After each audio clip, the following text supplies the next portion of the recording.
What if I told you that Ferrari's real problem in Japan is not in the car, but in the message that its own drivers have just sent?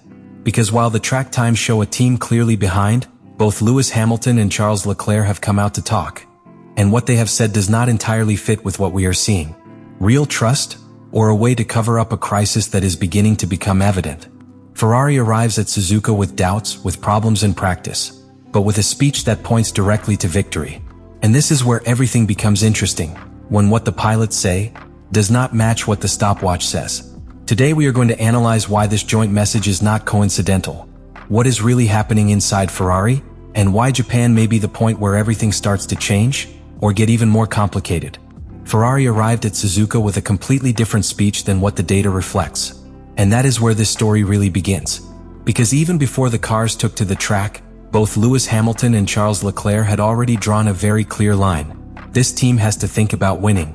Not in getting closer, not in closing the distance, in winning.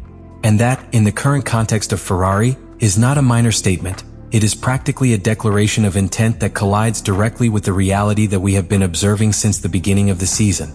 Hamilton was the first to put that pressure on the table, with a direct, ambitious and carefully constructed message.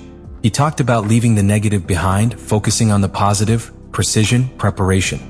But above all, he insisted that winning is not an impossible goal for Ferrari.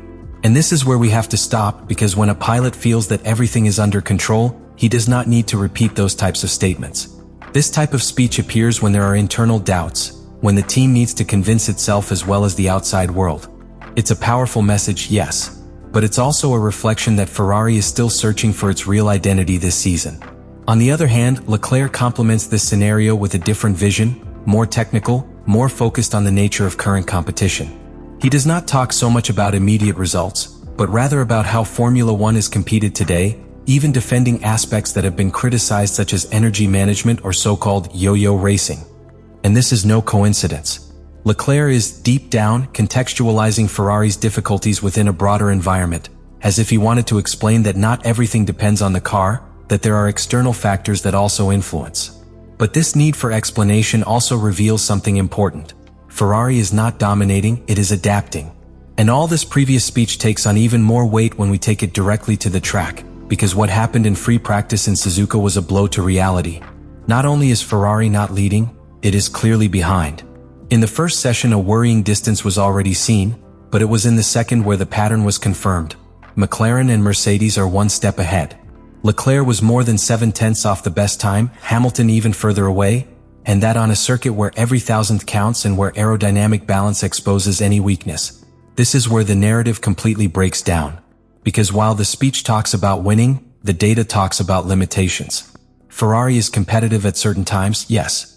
But when the time comes to squeeze the car, to look for that pure performance, that classification mode that defines the real hierarchies, they are simply not there. And that is the most worrying thing, because it is not a one-time problem, it is a pattern that is already beginning to repeat itself.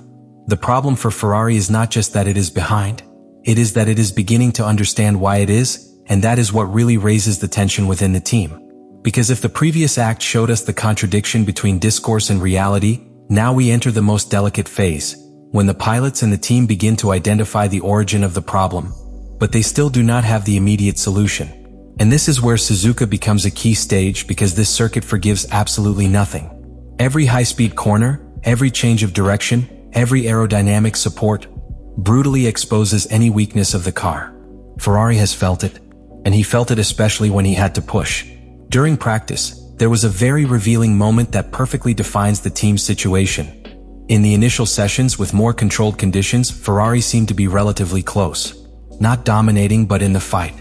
However, when the rivals activated the real pace, when McLaren and Mercedes began to look for that limit that defines the classification, Ferrari simply could not follow that leap.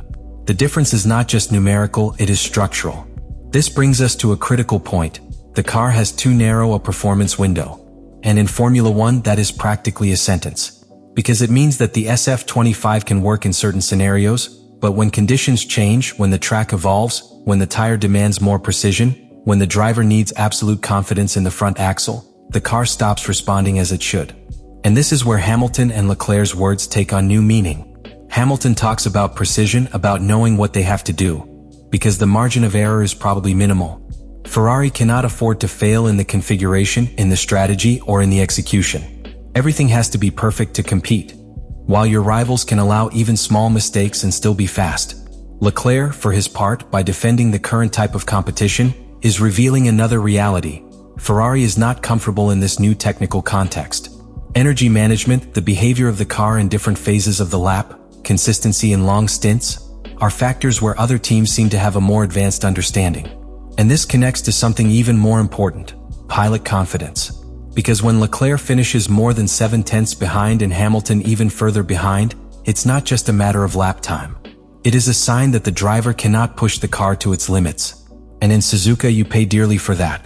If you don't have confidence in fast corners, if you hesitate a thousandth when entering an S, you are already losing tenths in a chain. So now Ferrari finds itself in a very delicate situation. They know they have potential, they know they can get closer.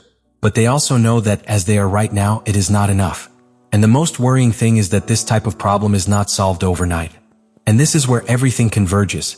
Because Ferrari is no longer in the realm of promises, nor in the analysis of problems. Now it is in the moment of truth.